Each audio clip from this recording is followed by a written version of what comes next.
Okay, this is a really interesting module, Module 10.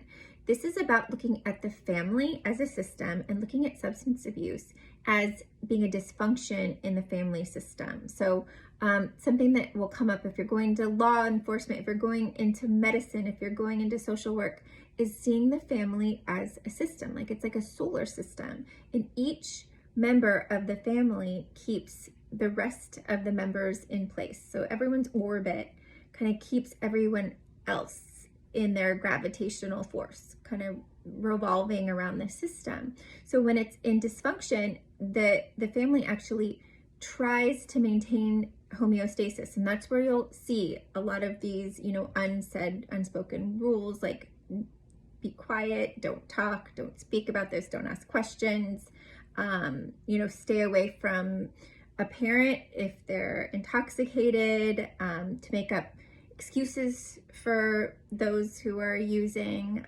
So that you'll see a lot of that. And then what's interesting is you'll also get more familiar with stages of change and motivational interviewing. So the first part is pre-contemplation. So this is where you're going to see families maybe come in, and maybe they've been involved with the law.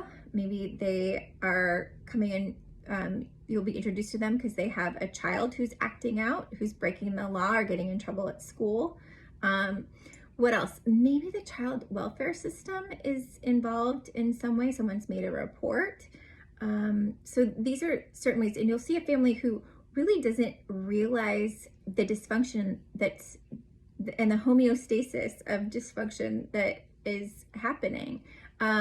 So this is when you can just, your role is to maybe psychoeducate and say, listen, it's shown that families that have someone in misusing substances are at a greater risk for being involved in the child welfare system, the legal system.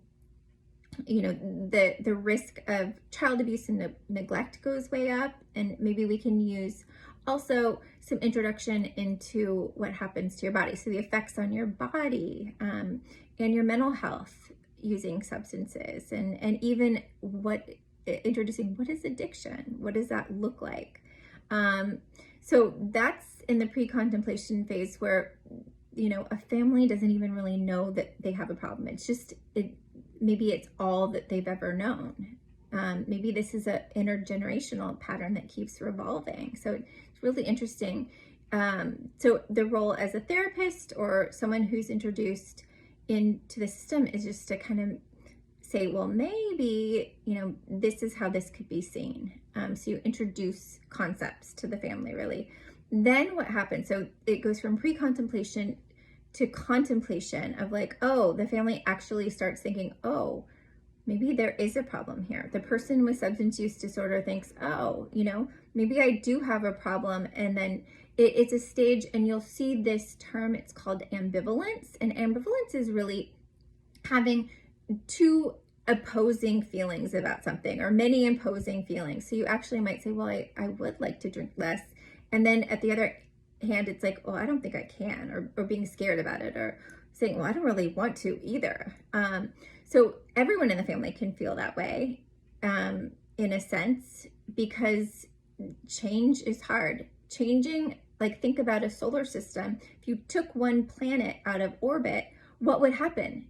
Chaos would happen. So when you start thinking about it, you might even say, I'd rather stay in this, keep things the way that they are, stay in this same kind of routine, even though like we avoid mom, after she's had a bad day, because we know what's going to happen, but we're afraid what'll happen if we try to take that away. So that's contemplation of like, maybe there is a problem. And so, and kind of weighing the positives and negatives. But then something happens, and something chaotic can happen. Maybe a child gets taken away into the child welfare system. We don't want it to get to that part. Or someone does go to jail.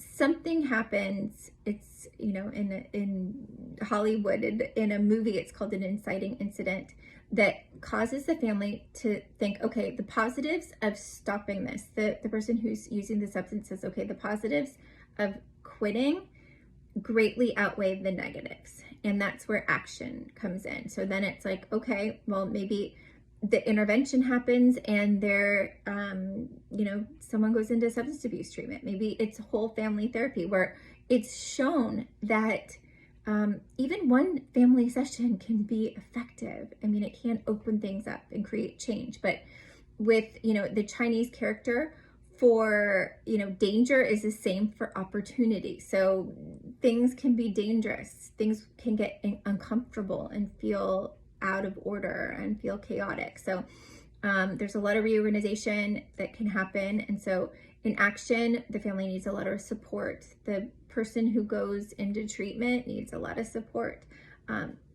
So be ready for all of that. Then after action, then it becomes maintenance of like, how does the family then create a new normal? And there are some other things, you know, parents don't always stay together.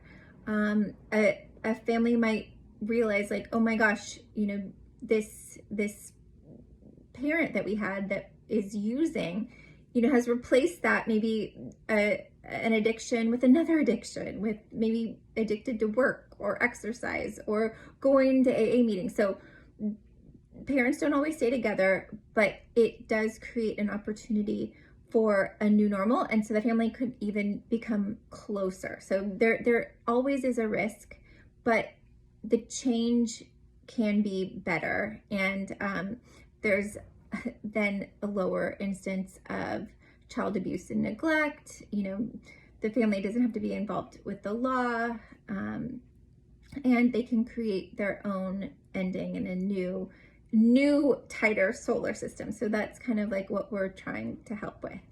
Other than that, really interesting. Just keep it up, and I will see you in the next module.